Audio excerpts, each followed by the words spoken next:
partie espagnole. Moi, je joue ça. J'adore ça. Tous les grands champions ont joué la partie espagnole. C'est parce que c'est un moine qui s'appelle Roy Lopez, qui est un gars à peu près 350 ans dans son monastère. Il a écrit un livre sur les échecs, puis ça a apporté son nom. Il était très, très fort. Alors ici, j'ai un fou. Est-ce que vous vous souvenez de... Est-ce qu'on a fait l'élimination du défenseur? Pas encore. C'est correct. On va l'aborder. L'idée du fou ici, là, c'est que si le cavalier vient prendre le pion, qu'est-ce qui va arriver au cavalier blanc? Oui, mademoiselle? Il va se faire prendre par le cavalier noir. Il va se faire capturer par le cavalier noir. Alors, l'idée du fou, c'est que on vient d'identifier que le cavalier est le défenseur de ce pion-là. Alors, j'attaque le défenseur du pion. Éventuellement, mon idée, c'est si j'élimine le cavalier, les noirs reprennent ici, le pion n'a plus de défenseur et je peux capturer le pion. Tu as compris l'idée? OK.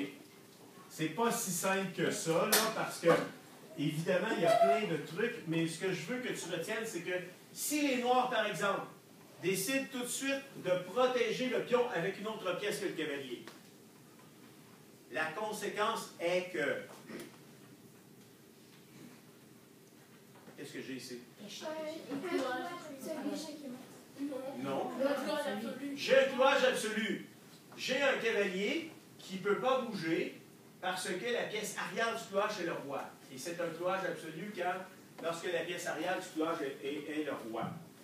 Alors, juste pour s'amuser, les blancs décident de faire le roc, ce qui n'est pas nécessairement le meilleur coup, mais les noirs vont jouer ceci.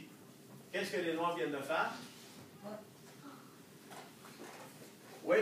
Ils viennent d'attaquer le cavalier pour attaquer, pour protéger la pièce noire. Non, il y a plus que ça là-dedans. Oui, mademoiselle? Un clivage ordinaire. On vient de faire un clivage ordinaire. Regarde, on a le cavalier et la dame qui sont sur la même diagonale.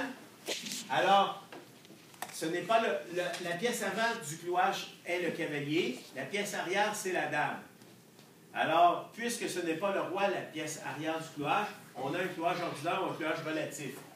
Alors ici, évidemment, le cavalier noir, lui, il ne peut pas bouger.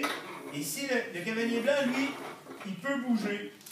Mais le prix à payer, c'est d'échanger la dame contre le fou. Vous comprenez l'idée? Sur le coup, le clouage, il ne fait pas grand-chose. Le fait que le fou menace le cavalier ici, le cavalier est bien protégé. Si le fou prend le cavalier, la dame va prendre le fou. Si le fou prend ce cavalier-là, le pion va prendre le fou. Ça ne dérange pas. OK? Je vais terminer en vous montrant une technique de déclouage.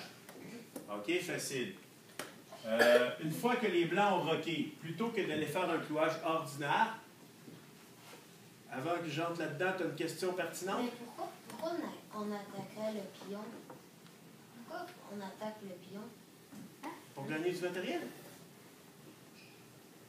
Non, mais je comprends pas pourquoi on attaque toujours la pièce au milieu. Juste pour gagner le matériel? Pas juste pour gagner du matériel, mais tu te souviens des 3 règles d'or d'ouverture qu'on a apprises? La première règle d'or, c'est attaquer le centre. OK? Alors, on attaque le centre. S'il y a un pion qui est au centre, le pion au centre, il vaut plus que le pion à l'aile. Parce que justement, il nous sert à contrôler et à attaquer le centre. Alors, c'est pour ça que toute l'action va se passer au centre. Au début de l'ouverture, là, dans toutes les parties des grands maîtres, tout est fait en fonction d'attaquer et de contrôler ces 4 cases-là.